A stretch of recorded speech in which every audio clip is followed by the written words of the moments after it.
hindi na kapani-paniwala. Sign na yan ng love bombing. Yung sinasabi niya sa'yo dahil yun ang gusto mong marinig. Para maisip mo na kakaiba din siya. Para siya yung piliin mo.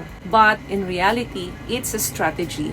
Maitim ba skin? Underarm at singit mo? K-Skin ang bahala sa'yo. Premium ang ingredients, paraben-free and sulfate-free, and FDA-approved, kaya safe for everyone. With K-Skin, ibalik ang alindog mo.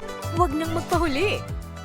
Hi guys! Welcome back to our channel. Kamusta po kayong lahat? Sana ay nasa mabuti po kayo. At sa mga hindi po nakakakilala sa akin, my name is Cheryl Ting. At kung bago lang po kayo sa channel na to, pwede po bang makahingi ng isang favor to please consider to subscribe dito po sa ating channel. And also, huwag niyo na rin po sanang kalimutan i-like and follow ang ating Facebook page official and also ang ating TikTok account, Cheryl Ting.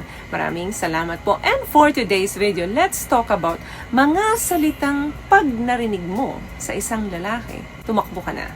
Dapat lisanin mo na ang lalaking ito. Hindi dahil sa sensitive ka, kaya nasaktan ka. But because alam mo na may mali, kaya nasaktan ka. Ang mga kalalakihan, hindi nila kaya madalas magprangka ng isang babae kung ano man ang nararamdaman nila, lalo na kung ito ay negative. Sa kadahilan ng ayaw nilang makasakit ng damdamin ng isang babae ng harapan. Kaya may mga phrases or mga maikling salita na pahiwatig sila na kung saan pwede nating magamit para oras na iwanan mo ang lalaking ito once na narinig mo ang mga salitang ito. Number 1, gusto kita.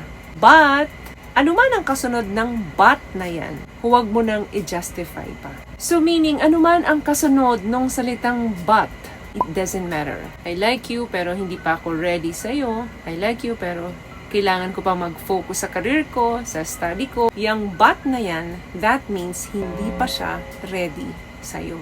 Sign ng manipulation yan, na gusto niya lang, andyan ka lang sa kanya hanggang maging ready siya. Hindi naman yun fair para sa'yo. Kasi kapag ready ng isang lalaki, walang excuse yan, walang hesitation yan. Gagrab agad sa'yo yan. Another thing, pag narinig mo to, hindi ako yung lalaking pala-text or palatawag. In short, hindi siya mahilig sa phone. Pero hindi yun ang nakikita mo. Kaya pasensya ka na kung hindi ako nakakapag-reply sa'yo or hindi ko nasasagot ang tawag mo. Ang totoo, kinukonvince ka lang yan para magstay ka sa kanya. Kahit na wala siyang ibinibigay na assurance sa'yo. Ang lalaki, kapag interested yan, hindi yan titigil kaka-effort sa'yo.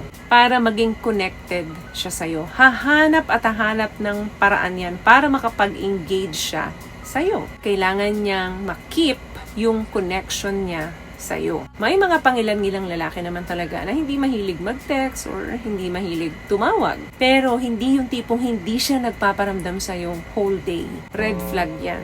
Kaya liwanan mo na ang lalaking yan. Another thing na pag narinig mo sa isang lalaki na sinabi niya sa'yo, mag-isip ka na. Alam mo ba, wala pa akong nakilalang babae na katulad mo. Yung ganitong salita, medyo flattering, nakakataba ng puso, di ba? Iba ka sa lahat ng nakilala ko.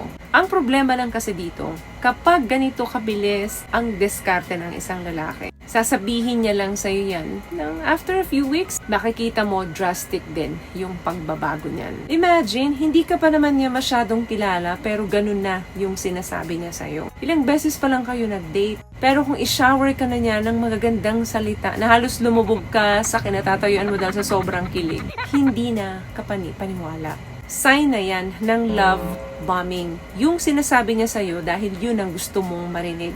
Para maisip mo na kakaiba din siya. Para siya yung piliin mo. But in reality, it's a strategy para mapabilis niya yung pagkuha sa'yo. Lalo na ang emotional intimacy.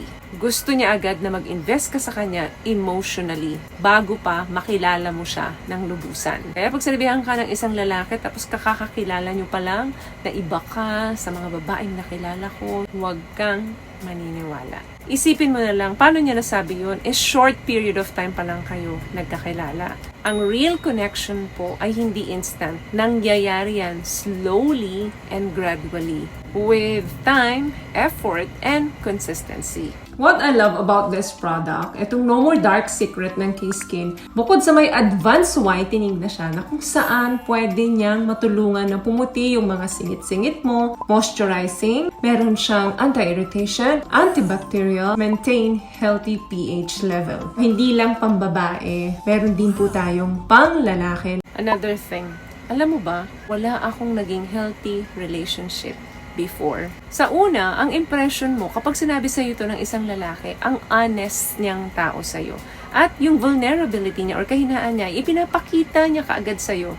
Yan ang isa sa gusto ng mga kababaihan. Iisipin mo sa sarili mo na, naku, baka this time, mas i-improve niya na yung sarili niya para magkaroon siya ng healthy or successful relationship. Pero for me, kung marinig ko yan, red flag yan. Bakit red flag yan sa akin? Kasi kung hindi siya nagkaroon ng healthy relationship before, anong reason? Possible na ang reason na yan ay dahil sa kanya. So warning lang yan para sa'yo na mas dapat kilalanin mo ng husto ang lalaking ito. Baka hindi siya magaling pagdating sa emosyon. Wala yung emotional intelligence sa kanya kung bakit hindi siya nagkakaroon ng healthy relationship. And last one, maririnig mo sa isang lalaki kapag sinasabi niya na ang mga kababaihan ay ganito at ganyan. Meaning, generalize niya ang lahat ng mga kababaihan. Then ikaw naman, naku-curious ka, tatanungin mo kung ano ba yung mga babaeng sinasabi mo. Mga babae, selfish, materialistic, mukhang pera, or mga masyadong madrama ang mga kababaihan. I suggest na mag-pay attention ka sa kanyang core values. Bakit ganon ang judgment niya sa mga kababaihan? Pag ganyan ang lagi mong naririnig sa isang lalaki, especially kung kapartner mo, nako, pangit din ang pagtrato niya sa'yo. Itatrato ka niyan ng parang ordinaryong babae na tulad ng pagtingin niya sa mga kababaihan. Hindi ka magiging espesyal sa tingin ng lalaking ito. Pag ganyan ang lalaki, get away with him. Para magkaroon ka pa ng chance na makilala mo yung real potential. Dahil hindi naman lahat ng lalaki ay katulad ng lalaking na-encounter mo. Marami pong mga kalalakihan na may maayos na pag-iisip at mayroong emotional intelligence, matalino pagdating sa pakiramdam ng isang babae. Napakahalaga nun sa isang lalaki kasi doon kayo magkakaroon ng malalim na connection. Doon yung mapapayabong ang relasyon ninyo. So kapag ang isang lalaki ay hindi matalino pagdating sa emosyon ng isang babae, hindi magiging maganda ang kalalabasan ng relasyon nyo. Walang matibay na connection na mamumuo between the two of you. So, may nakuha ka bang tips sa mga napag-usapan natin ngayon? At kung nagustuhan mo ang ating video, please give it a thumbs up, comment down below, and also share this video na rin po sa mga kaibigan sa tingin nyo matutulungan ng video natin. Once again, palagi po kayong mag-iingat at palagi po kayong manalangin. Thank you guys for watching and see you in our next one. Always love yourself and be a blessing. Bye!